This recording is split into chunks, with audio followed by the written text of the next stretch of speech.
My sister invited my abusive ex to my wedding to sabotage it. I exposed her infidelity to her boyfriend, and she lost everything. I feel the need to vent after everything that has transpired. I know the title sounds harsh, but bear with me. It will take a while to read this. I've always considered my family to be very typical.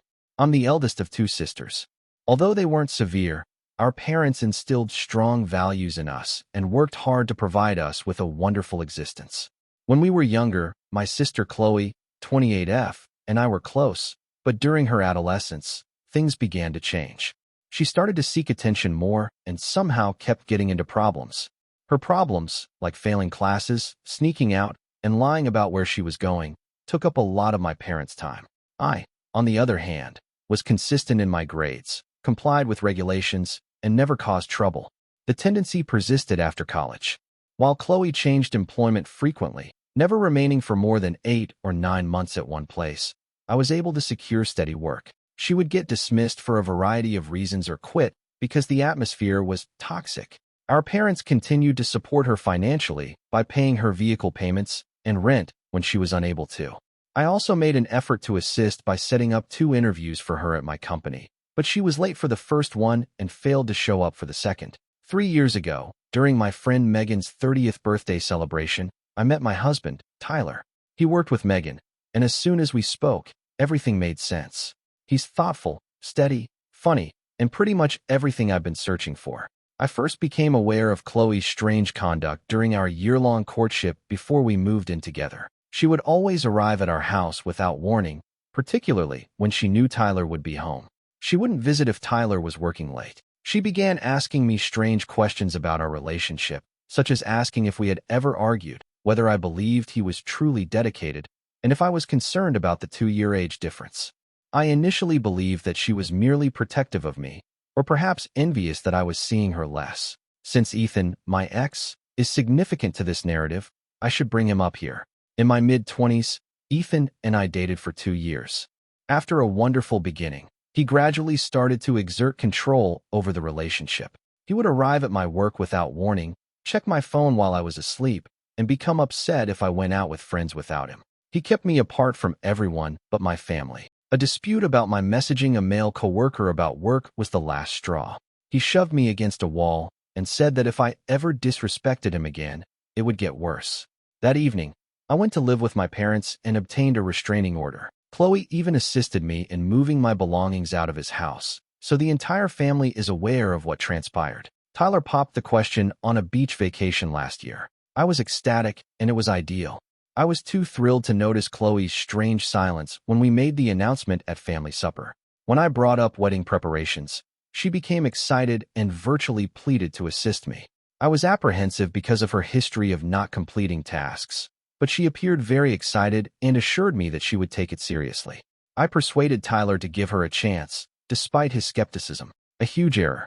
The issues began modestly. Despite forgetting to relay vendor messages and creating scheduling conflicts, she always had an excuse and would make the necessary corrections just in time to appear as though she had saved the day. Then, more serious problems began to arise. The venue asserted that they never got our deposit, although I had sent the money to Chloe weeks prior, and Chloe insisted she had handled it. The florist canceled because the final selections were never confirmed. We required food for 150 guests, but the caterer only had enough prepared for 50. Every time something went wrong, Chloe would seem heartbroken and somehow repair it at the last minute, making herself appear heroic while I became angry with myself for having any doubts about her. I stood up for Chloe, even when Tyler proposed that we handle the planning ourselves. She was my sister, and I believed she was genuinely trying to assist. 2 weeks prior to the wedding, I saw her browsing Tyler's phone at our parents' place. Tyler had left his phone charging in the kitchen while he was assisting Dad with something in the garage, and she had offered to help set up for Sunday dinner. She abruptly put down the phone when I entered, saying she was only attempting to show Mom some wedding pictures I had sent Tyler. It felt strange, but I ignored it because I had so many other wedding-related issues to handle. The wedding day got off to a fairly typical start. Everything appeared to be in order. All of the vendors arrived on time. The venue looked stunning, and the flowers were just what I had requested. My bridesmaids and I were in the bridal room when I heard something outside.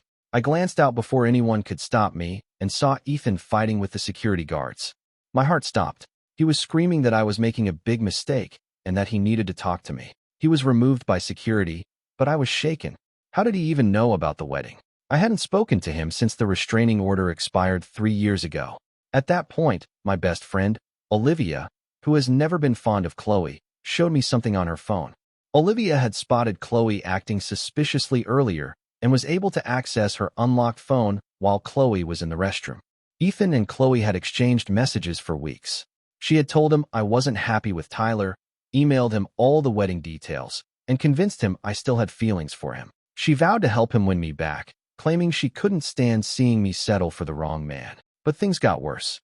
Olivia discovered correspondence between Chloe and David, her boyfriend, in which Chloe expressed her feelings for Tyler. She admitted spotting Tyler first at Megan's party, but believing I had stolen him. She was trying to sabotage the wedding so she could express her feelings to Tyler. She even griped to David about how unfair it was that her plain older sister had landed such a great guy while she was stuck with him.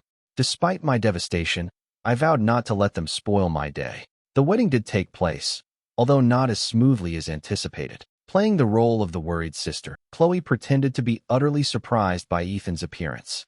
When my parents learned what she had done, they were incensed, but we made the decision to handle it after the honeymoon. When we returned, I showed David everything, including Chloe's communications with Ethan and her admissions regarding Tyler. Despite his pain, David thanked me. At that point, he informed me of Chloe's questionable actions with her coworker, James. Apparently, she and James had been spending a lot of time together at work, going to lunch daily and messaging constantly. She consistently brushed off David's concerns, claiming he was being overly neurotic and that James was just a friend. That's what inspired me to seek retribution. Even though I might have gone too far, I don't regret it, given what she did to me. Knowing that Chloe would be having her daily lunch meeting with James, I assisted David in organizing a surprise visit to her place of employment. As they say, the rest is history. Since I last posted, a lot has transpired. Yesterday's workplace altercation, which I assisted in organizing, was far more chaotic than I had anticipated. David told me everything, even though I wasn't there, and tidbits have also been coming in from other sources. David did this by taking a day off from his own employment. For a week, he had been keeping tabs on Chloe's lunch habits. She consistently ate her meal with James in his office with the door closed, and for precisely 75 minutes rather than the usual hour. Other staff members David talked to said that this had been occurring for months. He planned his visit for exactly 12:45 p.m., when Chloe would undoubtedly be in James's office. David informed me that he nearly canceled at the last minute. He debated whether he truly wanted to know the truth for 15 minutes while he stood in the parking lot. He got the boost he needed, though, when he recalled all the texts about Tyler and how Chloe believed she was settling for him. David was let in without question after the office receptionist recognized him from company events. He headed to the third-floor office where James worked. Through the glass partition, he could see them sitting together on James's desk chair, heads hunched over James's phone, giggling about something. James had Chloe on his lap. David claimed that they appeared to be a long-term couple who were totally at ease with one another. After a single knock, David entered. He said that Chloe leaped away from James, knocking over a cup of coffee. In a matter of seconds, her expression changed from shock to terror to rage. James simply looked perplexed, given that Chloe had never mentioned having a boyfriend. She said that she couldn't wear rings while typing, which is why she had been wearing her promise ring from David on a chain around her neck at work. Apparently, they had exchanged promise rings 6 months prior. Rather than shouting or making a scene, as Chloe likely anticipated, David calmly walked over to James's desk. He had a folder containing printouts of Chloe's messages, including those about Tyler and her discussions with Ethan about sabotaging my wedding. He placed the folder there. "She's all yours," he murmured, turning to go after giving James a quick glance. At that point, Chloe began to panic. She chased after David, grabbing his arm, and made a scene in the middle of the office. In tears, she claimed that she could explain everything and that it wasn't what it appeared to be. By now, a number of colleagues had emerged from their offices to observe the action. According to David, other people were recording it on their phones. Those videos must be circulating in the office right now. The commotion attracted the attention of higher authorities. The department head and Chloe's immediate supervisor arrived to look into the disturbance. At this point, things truly took a turn for the worse. In her haste to defend herself, Chloe began disclosing inappropriate information. She mentioned contacting Ethan about my wedding during business hours. She mentioned using her business phone to make long-distance calls to him. She even acknowledged printing wedding-related documents on the office printer. It seemed she had been using workplace resources to print wedding invitations for people as some sort of side business. With every admittance, the department head's expression seemed to harden. He immediately requested her phone logs and print records. They learned at that point that she had been making private international calls to someone in Europe, likely another secret she was keeping. However, David, who had clearly had enough of being deceived, dropped the real bombshell. He told them something that made me feel sick when I heard it later.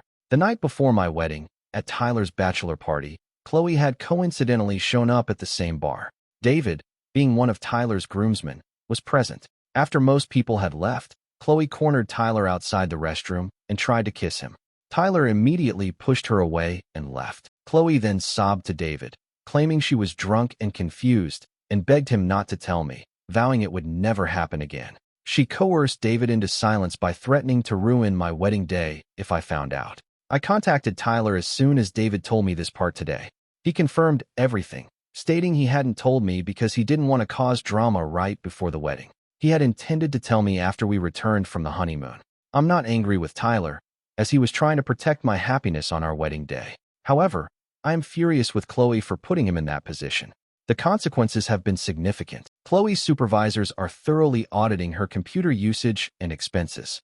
James reportedly went to HR to defend himself, claiming Chloe had been making inappropriate advances despite his requests to maintain professionalism. This contradicts David's observations entirely, but I suppose James is trying to protect himself. David left their shared apartment last night and is staying with friends until he can find a new place.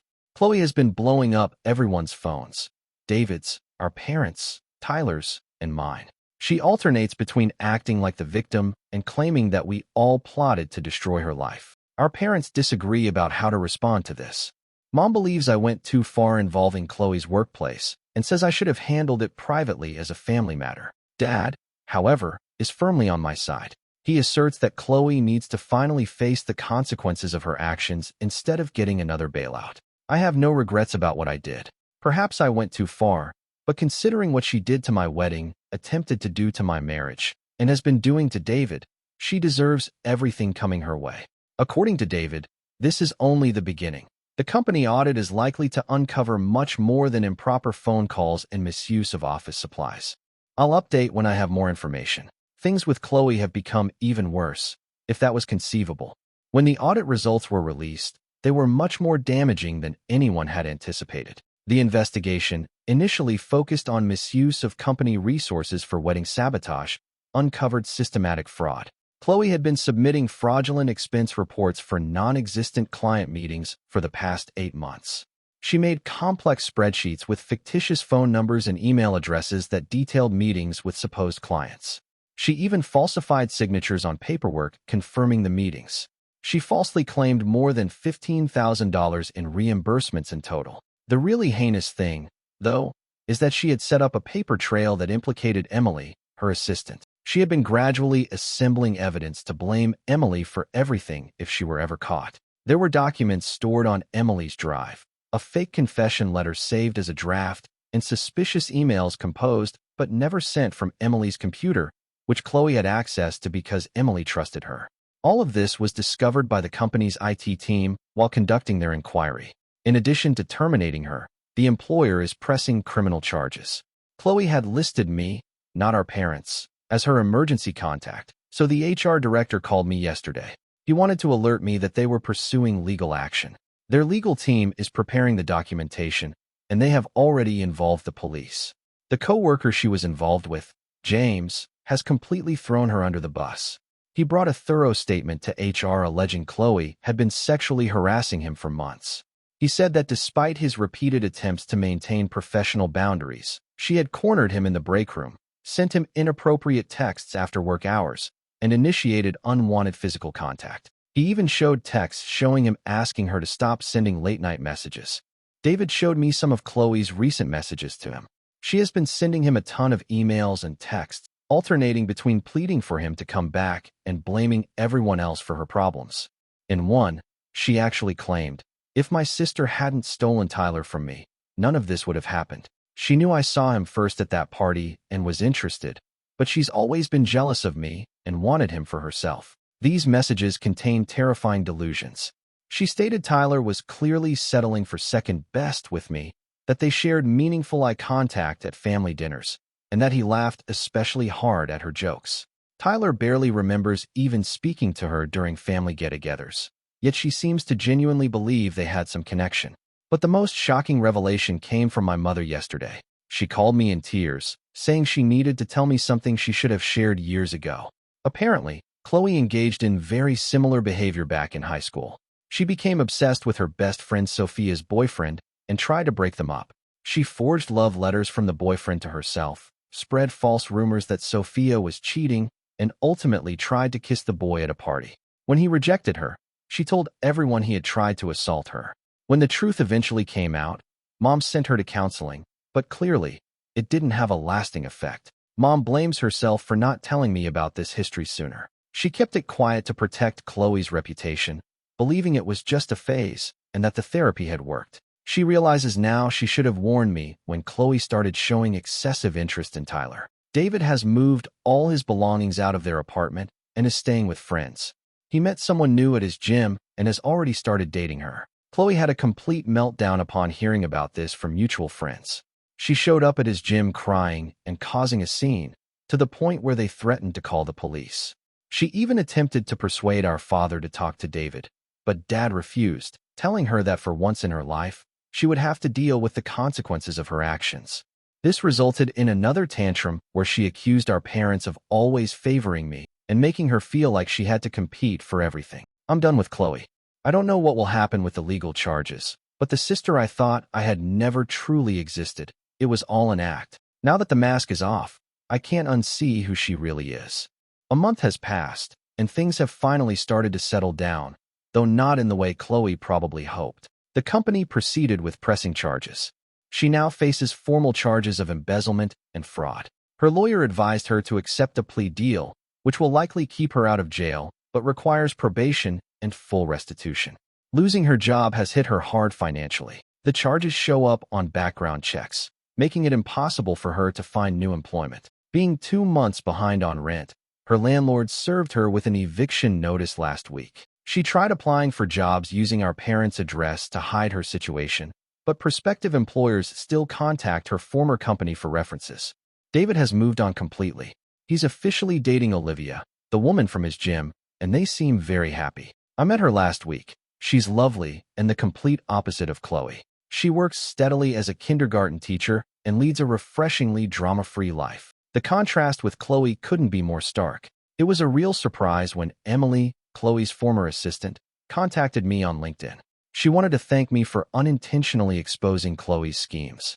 Apparently, Chloe had been making her work life miserable for months, taking credit for her work and subtly undermining her job security. The company has promoted Emily to Chloe's former position and is even funding additional certifications for her. My parents are now thoroughly disappointed in Chloe, especially after she tried to blame them for everything. She showed up at their house last week, yelling that they ruined her life by constantly comparing her to me and making her feel inferior. She accused Dad of being controlling for refusing to fund her lawyer and accused Mom of bias for helping me more with wedding planning after Chloe's sabotage. Last night, she showed up unexpectedly at our house, crying about needing help and facing eviction. Tyler answered the door while I stayed back in the kitchen. When she tried to push past him to get to me, he blocked her way. She started screaming at him, claiming he was stuck in a loveless marriage with me, that she had always loved him more than I ever could, and that they were meant to be together. Tyler, normally very calm and polite, told her firmly that she needed professional help and threatened to get a restraining order if she ever came back to our property. She screamed that we would regret this and pay for ruining her life. As I walked to the door, while she was still mid-tirade, I just said, "Chloe, you ruined your own life. We just exposed what you did." Then I shut the door. I've blocked her on my phone, email, and all social media. Our parents understood when I told them I was completely done with her. While they aren't cutting her off completely, they've made it clear they will no longer enable her financially or allow her to manipulate them. We also have some news. Tyler received a promotion at work, which requires us to move to a different state. To be honest, the timing of our move next month couldn't be better. We need a fresh start, far away from all this drama. We haven't told Chloe about the move and don't plan to. She won't know until after we're gone. Despite the saying blood is thicker than water, I've learned that toxic is toxic, regardless of family ties. I've mourned the sister I thought I had and come to terms with the reality that she never really existed. I'm grateful for the support I received through this ordeal and excited to start our new, drama-free life.